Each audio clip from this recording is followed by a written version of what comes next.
Legal. Então, a primeira parte a gente já falou. Então, a primeira coisa que você tem que saber sobre... Para entender um AVC mesmo, né?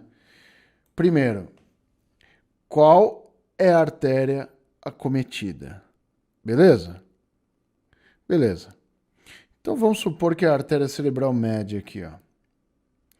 Então, eu tive um comprometimento, o entupimento da cerebral média. Porque assim, vamos lá. Droga, eu vou ter que tirar tudo isso. Deu tanto trabalho, mas não tem problema. Vamos lá. Vou ter que desenhar aqui, ó. Seguinte, vocês vão ter dois tipos de AVCs, tá? Eu falo AVC, nem vem me corrigir. O Rogério falou errado. O AVC-I e o AVC-H, tá? AVC-I, AVC-H. O que é o AVCI? É o AVC isquêmico. O que acontece? Vou desenhar uma artéria aqui, ó. Tem uma artéria. Por algum motivo, no interior dessa artéria aqui, ou começou a ter a formação de um coágulo, ou de um tampo de gordura, tá bom? Então, o que acontece? Você começou a formar uma estrutura na parede vascular, e essa estrutura ela começou a diminuir o fluxo sanguíneo arterial em alguma parte do cérebro. Isso aqui é o mesmo esquema do infarto agudo do miocárdio. Você sabe que o AVC é chamado também de infarto cerebral, né? Então, ou por um coágulo ou por uma placa de gordura, você diminui o fluxo sanguíneo aqui. Então, você tem aqui a luz do vaso, 100% de luz, aqui um comprometimento de 70% da luz do vaso. É lógico que vai diminuir o fluxo sanguíneo aqui. Então, todas as regiões que estiverem acima dessa estrutura aqui, elas vão receber menos aporte sanguíneo. Até um ponto que essa obstrução seja tão grande, não precisa ser 100% não, tá? Geralmente acima de 80% já começa a ter algum comprometimento bem importante, tá? Vamos supor aqui, ó, 90% de obstrução aqui, ó. Evidentemente que o sangue vai tentar subir e aí eu vou ter um problema aqui, que aí ele vai passar com resistência aqui. Então, a quantidade de oxigênio, ácidos graxos e nutrientes que são necessários para a nutrição do cérebro vão ficar cada vez mais diminuídos. E a pessoa pode evoluir com alguns problemas, né?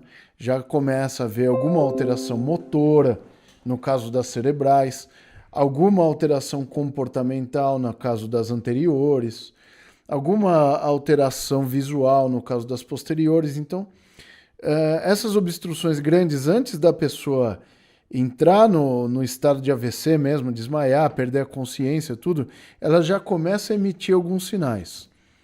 Então, esse isquêmico leva esse nome porque a diminuição do fluxo sanguíneo em um órgão, tá? A ponto de levá-lo a uma necrose é chamado isquemia, tá bom? Isquemia é o nome dado à diminuição do fluxo sanguíneo podendo comprometer fisicamente aquele órgão, tá bom? O AVCH, por sua vez, o que acontece? O AVCH, ele vai gerar uma hemorragia. Eu vou simular aqui um aneurisma de carótida, tá bom? Então aqui você tem a carótida interna. Isso acontece na carótida, tá? Pode acontecer na cerebral também. O que aconteceu aqui? Em alguma parte dessas artérias cerebrais, houve um enfraquecimento das paredes arteriais aqui. E aí vai formar um balão aqui na artéria. Esse balão é chamado aneurisma, tá? O aneurisma nada mais é do que uma má formação arterial. Você sabe, eu vou contar uma história para vocês do quanto é importante vocês fazerem uma anamnese precisa nos seus pacientes. É uma história triste, tá? Eu tive uma aluna aqui no Senac de Santana. Eu não sei precisar o ano exatamente. Acho que foi o que? 2007, 2008, por ali. Ela vira e mexe, ela tinha muita dor de cabeça. Tinha dores de cabeça frequente e tal, ia no posto de saúde, aí tomava S, tomava não sei o quê, tomava um monte de remédio, enfim. Porque era aquela coisa, era negligenciada a história dela. Bom, eu vou resumir a história para vocês. Ela sumiu. Do nada sumiu. Aí ligava lá na casa dela, ninguém atendia. Enfim. Depois de algum tempo, se eu não me engano, foi o pai dela, procurou o Senac, tudo para dar baixa, que tinha que dar baixa no curso também e tal, para não ficar pagando, né? E aí o pai falou, olha, ela tinha episódios frequentes de dor de cabeça e tal. A mãe morreu de aneurisma, uma irmã morreu de aneurisma, ela morreu do aneurisma também. Era só perguntar, era só chegar na anamnese e perguntar: você tem história familiar de algum problema vascular? Ela ia falar. Tá, provavelmente ela deve ter falado isso para os médicos, tudo, que tinha história de aneurisma na família. Só que assim, foi negligenciado, nunca foi tratado o aneurisma. Porque ela nem sabia, não tinha feito exame nem nada. Ela nunca falou aquilo. Talvez se soube, às vezes sabia e também não falou pra gente, né? Eu não sei falar pra vocês exatamente. Só que ela nunca comentou de ter, assim, uma patologia, tá? Eu não me lembro, tá? Enfim, ela morreu por causa de um AVC hemorrágico, tá? Pela ruptura do aneurisma. Então a parede vascular fica mais fraca aqui e aí ocorre a ruptura do aneurisma. E evidentemente o sangue extravasa, formando uma hemorragia cerebral, tá bom? Então depende muito do local onde ocorre isso, tá? Então aí a gente vai ter as hemorragias cerebrais, tá? Você pode ter aí uma hemorragia subaracnoide, tá bom?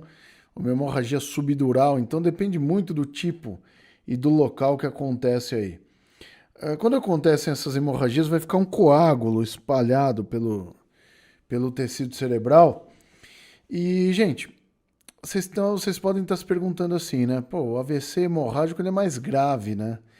Na verdade, o AVC hemorrágico ele depende das mesmas condições do AVC isquêmico, mas é bem interessante o seguinte: o AVC hemorrágico você tem o extravasamento de sangue e a formação do coágulo. Aquele coágulo gera um problema compressivo. Ele começa a comprimir o tecido cerebral.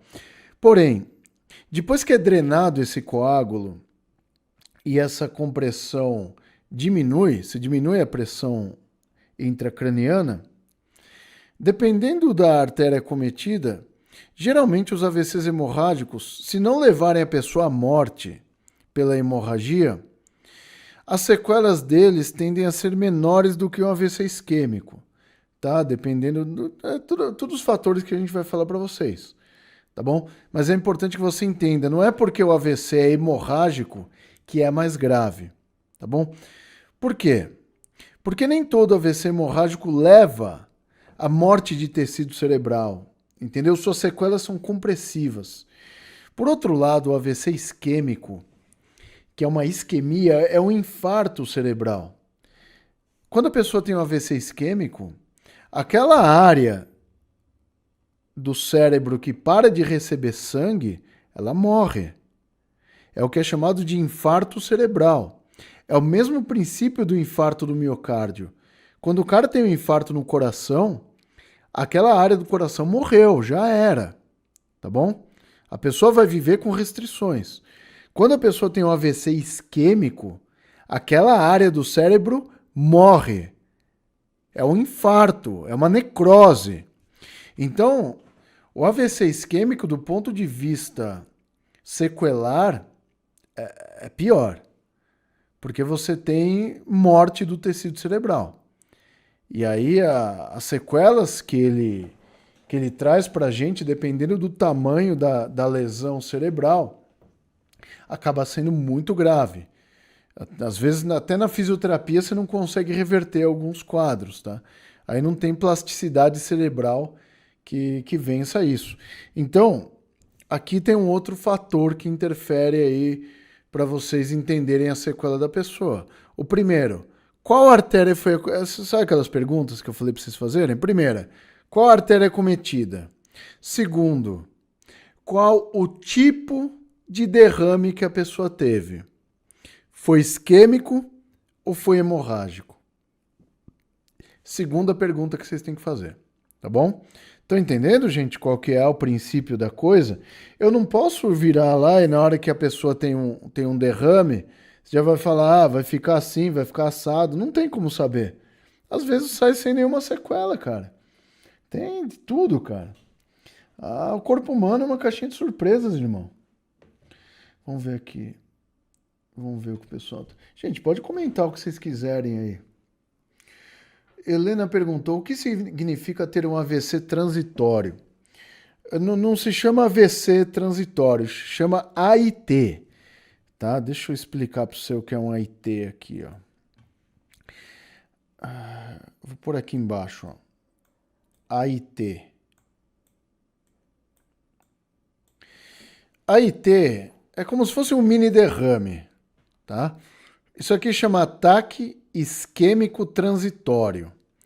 Então houve uma isquemia, uma diminuição do fluxo sanguíneo em alguma parte do cérebro, mas não o suficiente para gerar infarto do cérebro, para gerar necrose do tecido cerebral, morte do tecido cerebral. E essas sequelas que a pessoa tem de um ataque transitório, geralmente elas são revertidas em 24 a 48 horas. Eu não sei se os conceitos mudaram alguma coisa, tá? Deixa eu dar um Google aqui para ver, mas geralmente era esse o conceito de ataque isquêmico. Era um AVC que era totalmente revertido entre 24 e 48 horas. Vamos ver o que... Puta, não enxergo, cara, peraí. Ataque isquêmico... Acho que já vai para transitório. Sintomas, sequelas, diagnóstico. Vamos ver aqui. Ó. Ataques isquêmicos transitórios. Eles são transitórios e costumam desaparecer em 24 horas. Então ainda é a mesma... Isso aqui, vou te falar, gente. Eu tô com a memória boa, cara. Isso aqui, da época da minha faculdade, ainda era essa definição aqui, ó. Onde os sintomas costumam desaparecer em 24 horas. Mas a gente tinha essa janela de 24 a 48 horas, tá bom? Porque você não sabia exatamente qual tinha sido o horário exato do derrame da pessoa, tá bom? Então, o ataque isquêmico é aquele que todos os sintomas são revertidos em 1 a 2 dias, tá bom, Helena? Então, isso é um ataque isquêmico transitório. Vamos ver aqui. A galera tá curtindo, ó. A pessoa tá gostando. Tá gostando da live, gente? Essas lives são legais. Tá frio onde vocês estão? Nossa, aqui tá um frio desgraçado, cara. A Mara. Gente, ouve a Mara. Ela tá pedindo pra dar um joinha na live e tal. Porque a gente merece, pô. A Ana Abramento. Ana Abramento é nossa aluna do Anatomy Flix aqui. Vou diminuir um pouco minha luz aqui. Ouvi falar em manobra de valsalva em apneia com pressão interna, com essa que acontece nos treinos com altas cargas. Isso chama isométrico em apneia, Ana. Isso aqui o Christian deixou aqui, ó. Quando os sintomas regridem por completo em 24 horas. Gente, não sejam tão radicais, tá? Dá uma janela maior aí. O sistema nervoso precisa de tempo para se recuperar. Legal. Muito bom. Então a gente já sabe duas coisas. Já anota aí no seu caderno para você entender como que vai ser a sequela da pessoa. Primeiro, tem que saber a artéria acometida. Segundo, tem que saber o tipo de derrame que a pessoa teve. Tá bom? Agora é o seguinte. Vamos lá.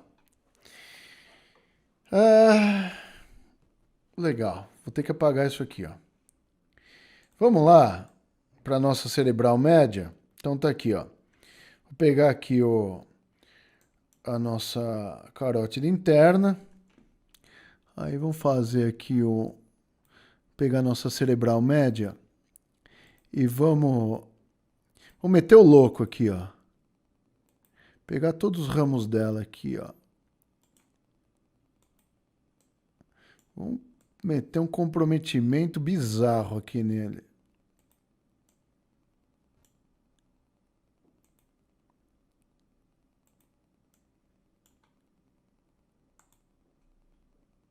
Aqui, ó. Então a gente pegou aqui, ó, a área da cerebral média aqui, ó. Você vê que a cerebral média, ela pega, ela é cortical, tá? Isso é bacana de vocês verem, né? Gente, as artérias, cara, eu acho que isso aqui é uma das coisas mais legais que dá pra gente falar aqui, ó. Quero que vocês vejam que o fluxo vascular no cérebro é superficial. Vocês vão ver que ele não afunda lá na parte mais profunda, né? No miolo do cérebro mesmo. Por que é superficial? Porque essas artérias, elas têm que... Eu ia falar lubrificar, mano. Elas têm que vascularizar somente o córtex cerebral. Deixa eu mostrar uma coisa para vocês aqui, ó. Eu tenho até um slide. Gente, se vocês quiserem mais aprofundamento dessas coisas, eu tenho um curso, Neuroflix, que tem essa aula aqui inteira, tá? E aqui, só para vocês verem uma imagem bacana para vocês... Que a gente fica ruim de colocar o cérebro ali, ó. Você tem aqui a carótida, aí você vem na cerebral média, seus ramos, pá, e aí seus ramos corticais aqui, ó. É interessante que vocês observem o seguinte, vocês estão vendo que os ramos corticais, eles são superficiais aqui, ó. Porque você vê que ela emite ramos aqui para os núcleos da base, tálamo, tá bom? E depois ela continua para os ramos corticais aqui, ó, para vascularizar somente o córtex cerebral aqui. Pode acontecer de você não saber o que é o córtex cerebral, mas eu te explico. Ó. O córtex cerebral é essa parte escura aqui, ó. Porque córtex significa casca, tá? Então, as artérias cerebrais, elas precisam chegar somente no córtex do cérebro. Por quê? O córtex cerebral é feito de substância cinzenta. O que eu tenho aqui é o corpo celular do neurônio, que é a parte que mantém o neurônio vivo. Ou seja, para você dar vida a todos os neurônios que atravessam o cérebro, basta você irrigar o córtex, porque você vai dar vida ao corpo celular do neurônio, entendeu? Você não precisa ter uma vascularização profunda. Você vê que o centro branco do cérebro não é vascularizado aqui, ó. O miolo do cérebro não sangra. Por quê? Porque a parte vascular do cérebro é o córtex. As artérias têm que chegar no córtex cerebral. Isso é uma coisa bem legal, bem interessante de vocês verem, que está bem descrito aqui, né? Está bem delineado aqui, né? Então, somente a vascularização superficial do cérebro já é suficiente. Você irriga o córtex e nisso você já dá vida ao neurônio. Então é interessante que você observe aqui, ó, que... Será que a gente vai... Eu vou mostrar dois ramos aqui, ó, da cerebral, porque assim, ó,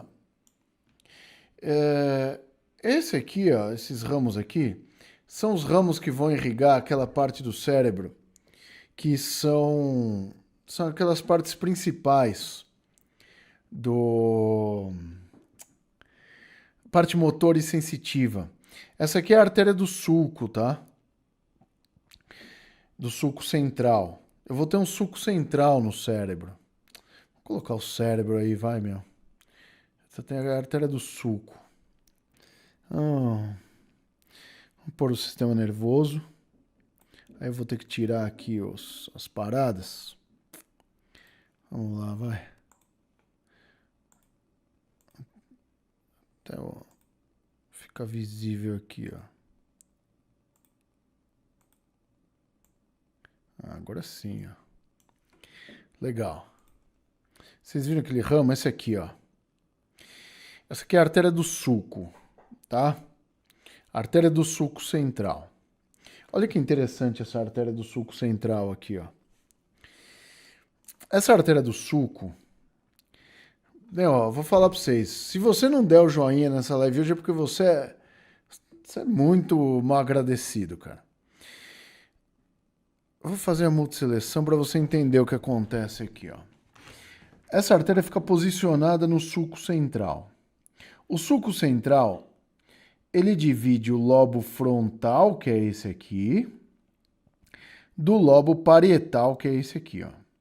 Ok? E dessa forma, ela vai ficar entre dois giros importantes. Esse da frente do sulco, que é o giro pré-central, e esse de trás do sulco, que é o giro pós-central. Ou seja, quando a artéria do sulco sobe, ela sobe irrigando esses giros, tá? O giro pré-central, deixa eu falar primeiro do pós, vai. O giro pós-central, ele compreende as áreas 1, 2 e 3 de Brodmann. Rogério, não sei o que são essas áreas. Tá bom, vai, vou mostrar para você aqui. Deixa eu ver onde que tá isso nos meus slides, só para me localizar aqui. Achei aqui, ó.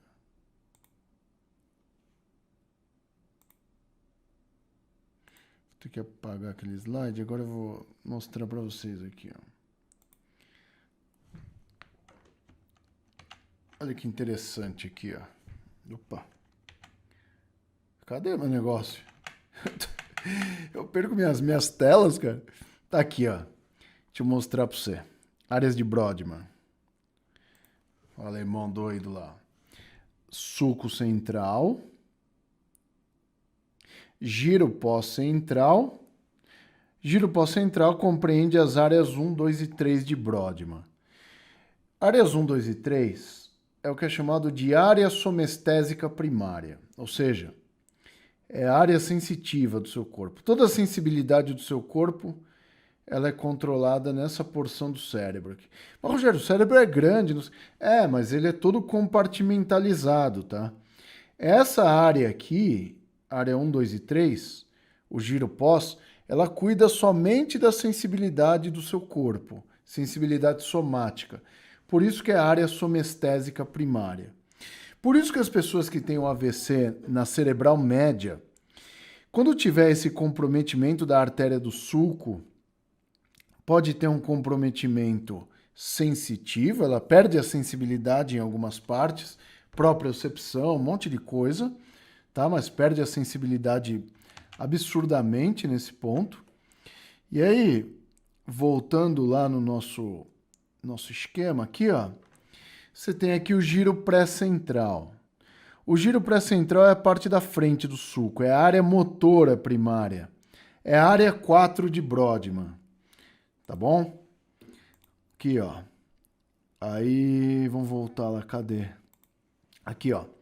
Sulco central. Atrás do sulco, giro pós-central, que é a áreas 1, 2 e 3, né? A área somestésica primária. Na frente do sulco, giro pré-central. Área 4, área motora primária. Tá explicado para vocês agora porque, assim, a maioria esmagadora dos derrames que acontecem são na artéria cerebral média e geralmente comprometem os movimentos e sensibilidade. É mais os movimentos porque é o que a gente consegue sentir com maior ênfase, né? Então tá aqui, ó. O grande problema do comprometimento é esse mesmo. É um comprometimento vascular e aí machuca esses dois giros aqui, ó, que são importantes, tá? É onde a gente controla movimento e sensibilidade do corpo. Aí você fala assim, mas Rogério, tem tanto cérebro para machucar? Logo ali, logo ali. É porque a área preferencial de bloqueio desses coágulos ou geralmente gorduras se dá nesse trajeto da cerebral média para a artéria do sulco. E aí pode acontecer esse comprometimento vascular aqui. Porque, às vezes, quando pega até outros ramos corticais, a sequela nem é tão visível, tá? Porque a gente pode ter o comprometimento também do lobo temporal, tá? O que tem comprometimento da linguagem, do lobo occipital, que pode ter comprometimento da visão, do polo frontal, que pode ter comprometimento cognitivo, raciocínio e tudo isso do pensamento da pessoa. Então é importante que você conheça isso, tá bom? As áreas acometidas pelo derrame. Então, as 3 perguntas que você tem que saber para saber a sequela de um derrame são: 1. Você tem que saber a artéria que foi acometida. Importante. Ok? Porque dessa forma você já tem noção da sequela. Aí vai falar para mim, Rogério, foi na cerebral média. Aí, quando é na cerebral média, você já fala, complicado, hein? Cerebral média aí é complicado. Só que assim, pode piorar a parada. Por exemplo, se for na cerebral posterior, esses comprometimentos da artéria basilar, da vertebral, comprometimentos posteriores, se comprometerem o tronco encefálico, geralmente isso leva a pessoa à morte, tá? Quando a pessoa morre por um AVC, geralmente esse AVC aconteceu na parte de trás da cabeça. Pegou a artéria posterior. E é complicado, porque ali é o controle respiratório, é o controle cardiovascular, da pressão arterial. O tronco encefálico ele regula muitas funções orgânicas importantes para a sua vida. O movimento não é vital, mas a respiração é. Então, geralmente, quando pega uma artéria posterior, o comprometimento já é óbito. Você sabe de uma coisa? Eu não sei se ainda é essa estatística.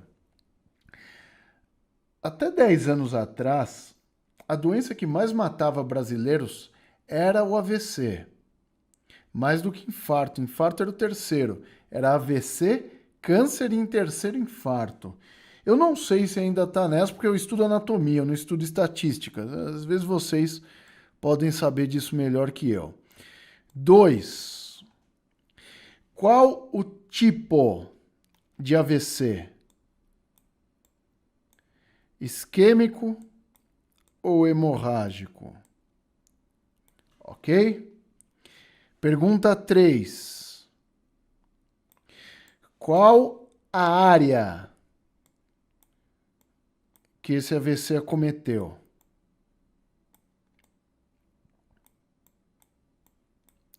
Área motora, área sensitiva, área visual, área cognitiva, área... sei lá, a área. Tem que saber a área que acometeu o negócio. Tá bom? E 4, importante, a extensão do derrame, o tamanho do derrame, o tamanho da lesão, tá? A extensão do problema. Então, para vocês que estavam com dúvidas aí sobre o AVC, não sei o quê, papapá, como que é? Para de colocar o AVC numa receita de bolo, tá?